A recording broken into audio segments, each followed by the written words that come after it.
En el episodio de hoy quiero proponerles trazar un recorrido sobre el término resonancia y fundamentalmente el lugar que este término tuvo en la obra de Lacan, es decir, a lo largo de distintos desarrollos en su enseñanza, sobre todo respecto del valor en torno a la interpretación, a la función de la interpretación.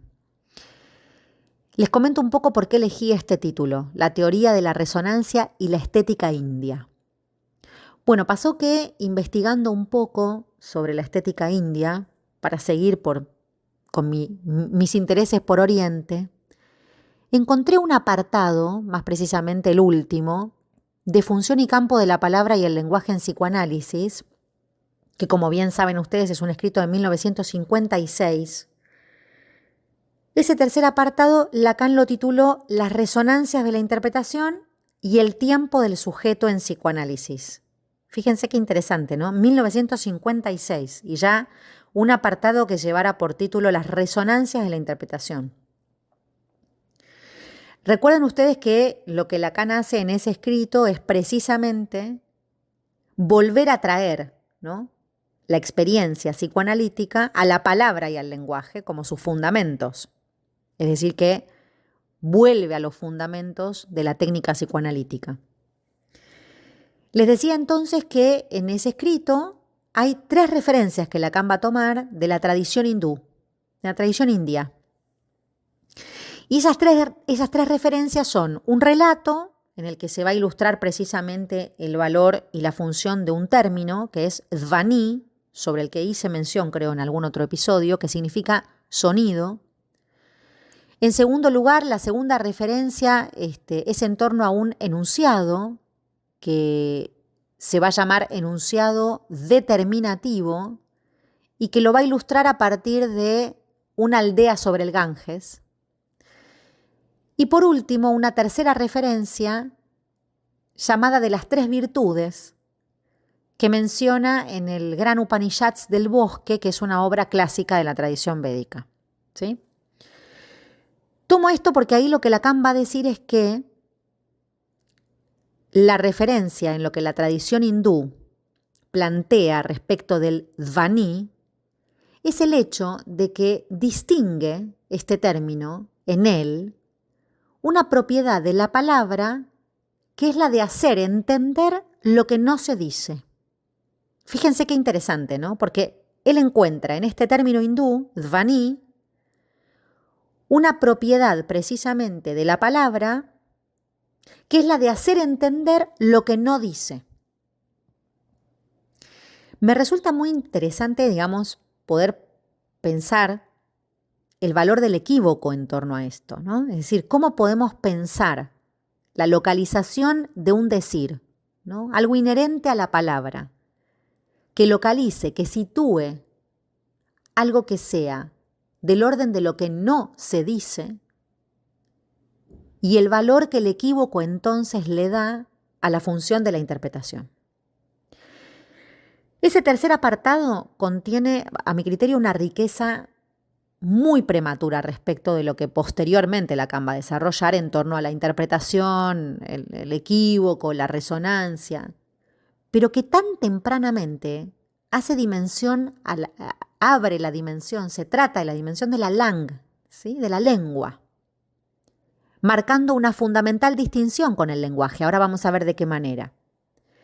En ese escrito, entonces, les decía que lo llamativo es que termina Lacan con una secuencia sonora, haciendo referencia a una secuencia sonora. Una secuencia sonora de 3 sílabas. Da, da, da. Ahora vamos a explayarnos un poco en torno a eso. Volvamos un cachito a dhvani. Significa sonido, pero también alude a eco. Y no solamente eso, sino que además significa sonido de un tambor. Esta es una característica fundamental del sánscrito, porque filosóficamente la particularidad del sánscrito es precisamente abrir la polisemia, algo que no sucede en todas las lenguas. Entonces, a partir de acá, podemos decir que se abre un sentido que va a ser el sentido denotado, podríamos decir. Las palabras tienen un sentido denotado, un sentido definicional, ese sentido que es inherente al lenguaje. Y luego van a haber otros sentidos. Tal es así que en esos otros sentidos, Dhvani también va a significar, fíjense qué cosa tan poética, tan maravillosa, sonido que florece como el sentido implícito de un poema. ¿Sí? Esa palabrita, Dhvani, que significa sonido, que también eco, que también significa sonido de un tambor, en un sentido, podríamos decir, más poético, quiere decir sonido que florece, como el sentido implícito de un poema.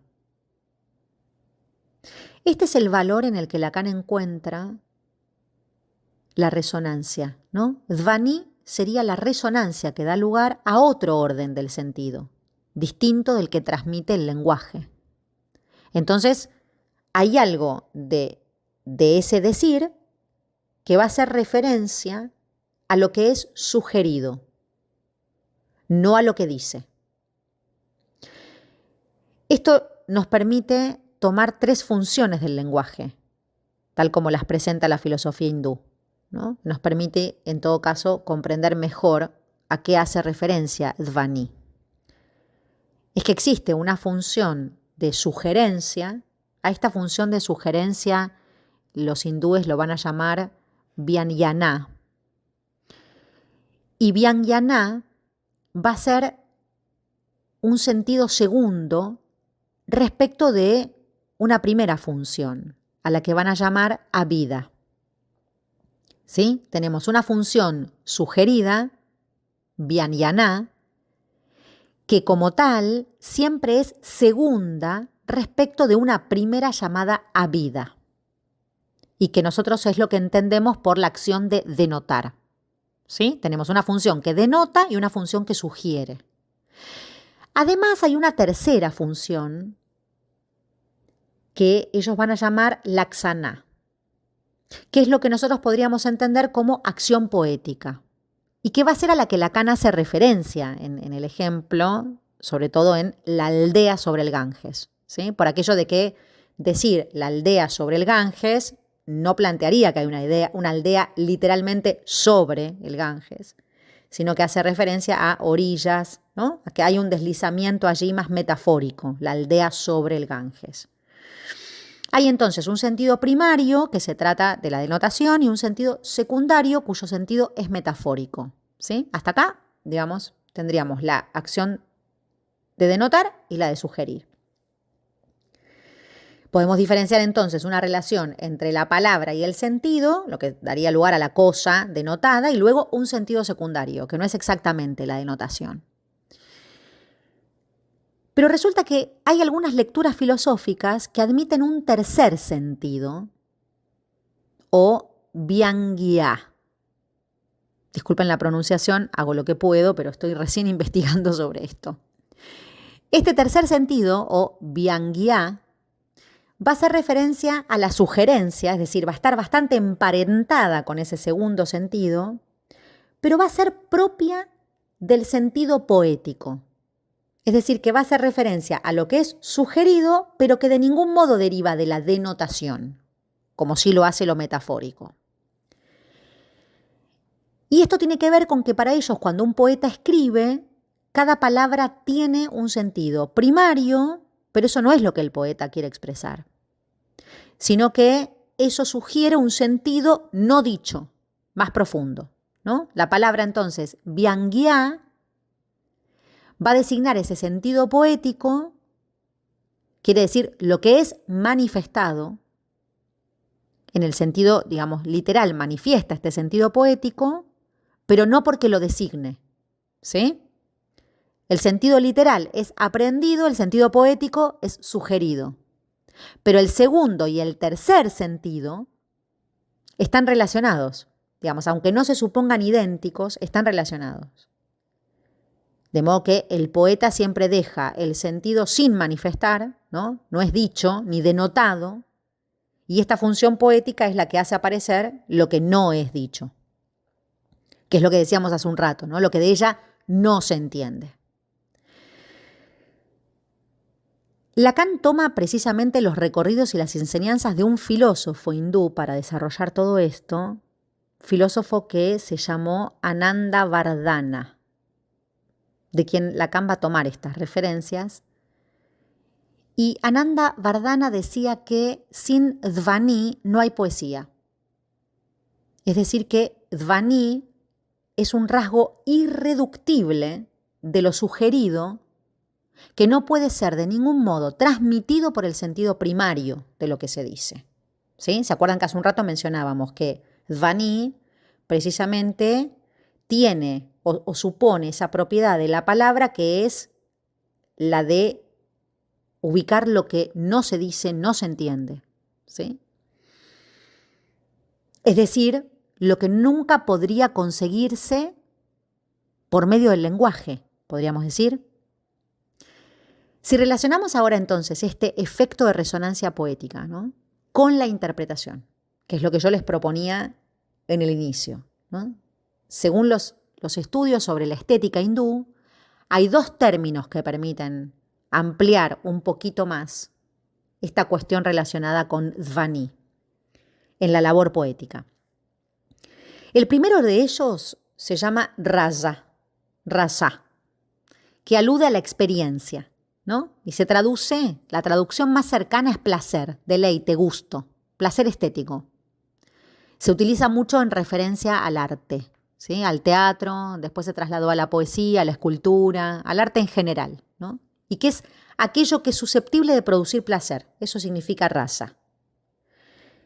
Se produce esencialmente por la contemplación para ellos, digamos, ¿no? La contemplación que es susceptible a producir placer en torno al acercamiento a las artes. Entonces, este Dhvani, a la vez de contar con este efecto rasa, debe provocar otro efecto que ellos llaman sfuta, que sería algo así como un develamiento de una esencia de la palabra. Sfuta es definido como esencia de la palabra. Pero la particularidad que tiene sfuta es que esa esencia de la palabra se genera solo al ser pronunciada. Fíjense lo maravilloso de esto, ¿no? Es solo al ser pronunciada. Sería algo así como el estallido, el soplo que genera Dhvani en el momento en el que se dice, ¿no? Se produce a partir del sonido. Sfuta significa entonces explosión, ¿no? Y es por eso que haría más bien estallar el sentido, estableciendo un efecto fónico, sonoro. Acuérdense que les dije que ese escrito terminaba con 3 sílabas. Da, da, da. Se realiza entonces especialmente cuando una expresión toca, ¿no? Incluso toca lo absurdo de su sentido literal. Sfuta toca algo del orden de lo absurdo en tanto no hace referencia literal. Les decía entonces que Lacan va a tomar un fragmento, en la tercera referencia que les mencioné, un fragmento del Gran Upanishad del Bosque, haciendo referencia ahí a la respuesta que da un dios del trueno ante el ruego de los devas, de los hombres y de los asuras, ¿sí? Frente al ruego de estos 3 devas, hombres y asuras, el dios del trueno responde, podríamos decir, lo mismo, ¿no? Cada uno de ellos va a entender de esa respuesta del dios del trueno algo totalmente diferente. Pero sí aclaramos que el gran dios del trueno le responde a estos 3 grupos lo mismo, solo que cada uno de ellos va a entender de la respuesta de este dios algo totalmente diferente. ¿Sí? A algunos le responde, por ejemplo, da, con el significado de que ese da va a significar, por ejemplo, sumisión. Para otros, esa respuesta da va a significar don. Y para los terceros, da va a significar merced. Es así como da, da, da, que se escribe igual, que se pronuncia igual, esas 3 veces seguidas con las que Lacan termina el escrito, esa sílaba da, cada vez da a entender a unos y a otros sentidos diferentes. En la voz del trueno, dice Lacan, resuena da, da, da. En sus niveles de resonancia, sentidos diferentes. Es por esto que recuerden, ¿no?, lo que habíamos dicho al principio, que en lo que la tradición hindú enseña, el dhvani distingue, ¿no?, ese lugar, esa función de la palabra cuya propiedad es la de hacer entender lo que no dice. En da, da, da está algo, está lo que se dice, pero está lo que no se dice. Y es ese hacer entender, digamos, el que va a implicar algo de lo que la palabra genera, de lo que la palabra hace sentir, ¿no? Cuando digo que algo de lo que la palabra hace sentir, me estoy refiriendo a que para nosotros eso va a tener que ver con el goce. En tanto la palabra genera rasa, ¿sí? Genera ese efecto. Y genera sfuta en el momento en el que estalla el sentido.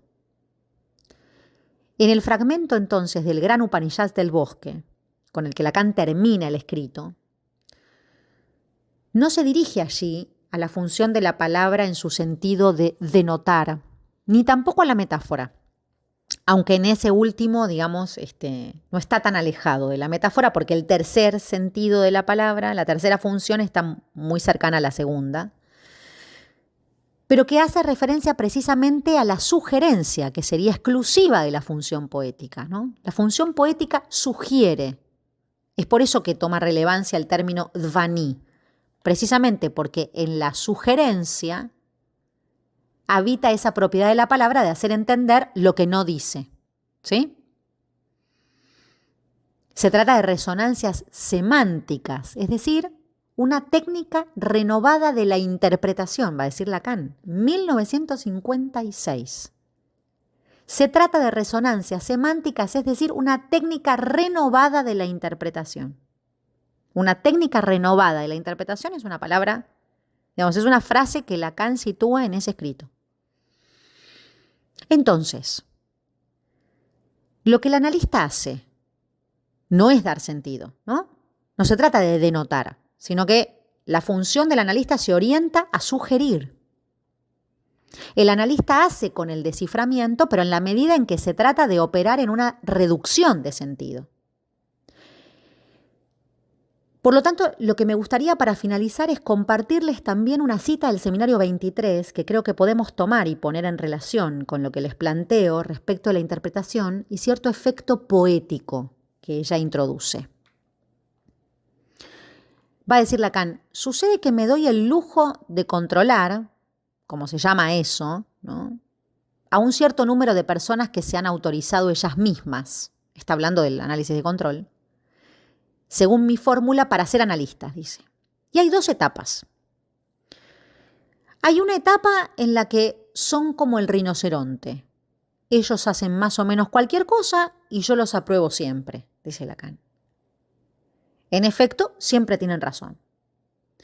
La segunda etapa consiste en jugar con este equívoco que podría liberar el síntoma, hay síntoma escrito con H, pues es únicamente por el equívoco que la interpretación opera. ¿Sí? La segunda etapa consiste en jugar con este equívoco que podría liberar del síntoma, pues es únicamente por el equívoco que la interpretación opera. Entonces, fíjense esta cita del Seminario 23 y fíjense cómo iniciamos con la cita de 1956, bajo el título de un apartado, Las resonancias de la interpretación y el tiempo del sujeto en psicoanálisis. Mi idea con este episodio, y discúlpenme lo extenso y las pronunciaciones y las derivas, que en todo caso va teniendo ahí apelar a la fuente, digamos, en cuanto a la revisión de de esta estética hindú que le permitió a Lacan estos desarrollos, simplemente para poder compartir con ustedes esta idea, ¿no? Que las resonancias de la interpretación es algo que Lacan menciona en 1956 y que recién acabamos de plantear también un desarrollo del Seminario 23, en donde efectivamente, si podemos localizar que la interpretación se rige, entre otras cosas, por el equívoco, la relación que existe entonces entre el equívoco, la resonancia y la interpretación me parece que es de fundamental importancia para nosotros, en tanto podamos entender por esto la orientación que va tomando la cura más allá de la función significante y la dimensión del lenguaje.